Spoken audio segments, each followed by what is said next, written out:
सरकार ने महंगाई घटाने के लिए उठाया अब क्या बड़ा कदम। एक हफ्ते में सोना हुआ कितना सस्ता।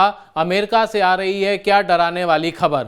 उदय कोटक ने दिया आज क्या बड़ा बयान। जानेंगे इन सबके बारे में हम मनी टाइम में। नमस्कार, मैं हूं अभिषेक। स्वागत है आपका पर्सनल फाइनेंस के prime time show money time में।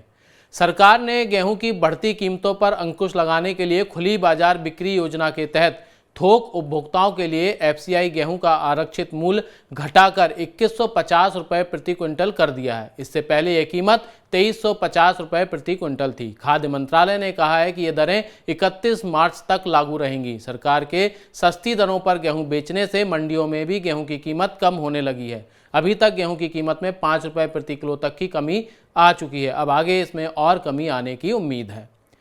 सोने में गिरावट जारी है। पिछले 4 दिनों में सोना करीब 865 रुपये प्रति 10 ग्राम सस्ता हो चुका है। शुक्रवार को भी सोने के भाव में 285 रुपये की गिरावट आई। सराफा बाजार में सोने का हाजिर मूल्य अब 56,000 रुपये से नीचे आ चुका है। सोने की तरह चांदी भी 620 रुपये घटकर 65,005 रुपये प्रति किलोग्राम पर बंद हुई। अमेरिका में ब्याज दरें और बढ़ने की आशंका से सोने पर दबाव बढ़ गया है। अमेरिका के रोजगार आंकड़े दे रहे हैं डरावने संकेत। अमेरिका में बेरोजगारों की संख्या और घटने से कठोर मौद्रिक नीति का असर कम हुआ है। टेक्नोलॉजी सेक्टर में भारी छंटनी के बावजूद बेरोजगारी दर कम होने से महंगाई के साथ लड़ाई लंबी चलने की आशंका भी बढ़ गई है। महंगाई को रोकने के लिए यूएस फेडरल रिजर्व अगले महीने ब्याज दरों में और बढ़ोतरी कर सकता है। इससे भारत में भी केंद्रीय बैंक रेपो रेट में बढ़ोतरी करेगा, जिससे देश में कर्ज और महंगे होंगे।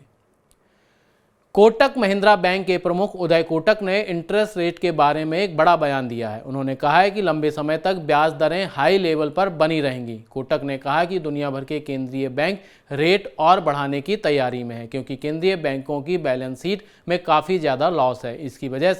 इसकी वजह यह है कि उन्होंने लंबी अवधि के बॉन्ड्स खरीदे थे, जिसके लिए उन्हें नोट छापने पड़े और अब इसका बोझ सरकार को उठाना होगा।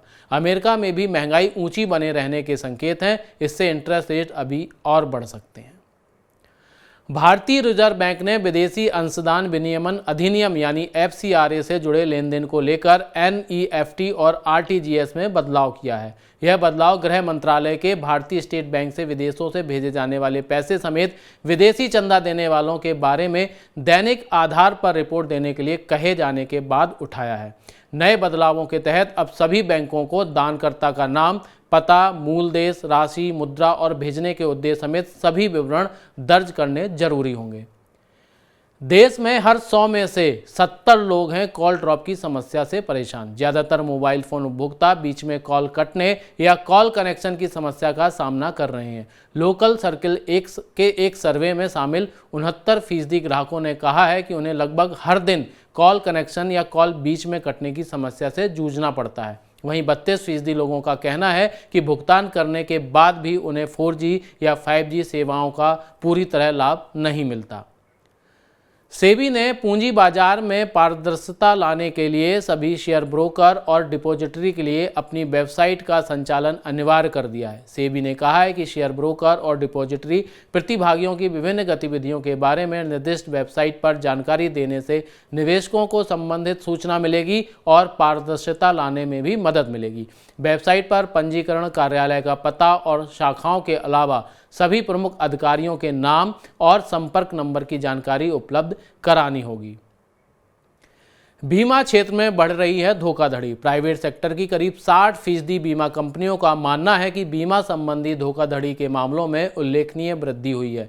डेलॉयट के बीमा धोखाधड़ी सर्वे 2023 के अनुसार भारत में बीमा कंपनियों ने जीवन और स्वास्थ्य बीमा में धोखाधड़ी के मामलों में वृद्धि का अनुभव किया है। बढ़ते डिजिटलीकरण, महामारी के बाद घर से काम करने और कमजोर नियंत्रण ने धोखाधड़ी को बढ़ाने में प्रमुख भूमिका निभाई है। डेटा चोरी, तीसरे पक्ष के बीच मिलीभगत और बीमा उत्पादों की गलत बिक्री जैसे नए धोखाधड़ी के रुझान भी चिंता बढ़ा रहे हैं। बैंक ऑफ बड़ौदा और इंडियन ओवरसीज बैंक ने कर्ज महंगा कर दिया है। बैंक ऑफ बड़ौदा ने सभी अवधि की MCLR में 0.05% की वृद्धि की है। वहीं इसके एक साल की MCLR बढ़कर अब 8.55% हो चुकी है। इंडियन ओवरसीज बैंक की MCLR भी 0.15% बढ़ी है। एक साल की MCLR अब 8.45% हो गई है। दोनों बैंकों ने हालांकि जमा दरों में कोई बढ़ोतरी नहीं की है। HDFC म्यूचुअल फंड ने एक नया MNC फंड लॉन्च किया है। ये फंड मल्टीनेशनल कंपनियों के स्टॉक में निवेश करेगा। HDFC MNC fund small, mid और लार्ज मार्केट कैपिटलाइजेशन वाली कंपनियों के शेयरों में इन्वेस्टमेंट करेगा। इसके पोर्टफोलियो में कुल 30 स्टॉक होंगे। इस स्कीम का बेंचमार्क निफ्टी MNC इंडेक्स होगा। Online food delivery company Zomato ने अपने वर्कर्स के लिए रेस्ट पॉइंट्स बनाने की घोषणा की है। इन रेस्ट पॉइंट्स में स्वच्छ पेयजल, फ़ोन चार्जिंग, वॉशरूम की सुविधा होगी। इसके अलावा यहां हाई स्पीड इंटरनेट, 24 घंटे हेल्प डेस्क और प्राथमिक चिकित्सा सहायता भी उपलब्ध कराई जाएगी। कंपनी का कहना है कि इससे उसके कर्मचारियों को काम करने में आसानी होगी। ऑर्गन डोनेशन के लिए सरकार एक यूनिफॉर्म डोमेस्टिक पॉलिसी तैयार कर रही है। इससे ट्रांसप्लांट की प्रक्रिया को तेज और सुविधाजनक बनाया जा सकेगा। मरीजों के लिए तकनीकी बाधाएं भी बहुत हद तक खत्म हो जाएंगी। सरकार ऑर्गन डोनेशन पर स्कूली बच्चों के लिए एक खास पाठ्यक्रम भी तैयार कर रही है। नए प्रावधान के तहत कोई भी मरीज देश के किसी भी हिस्से में ऑर्गन ट्रांसप्लांट करवा सकेगा। अभी मरीज अपने राज्य में ही ऑर्गन ट्रांसप्लांट करवा सकता है।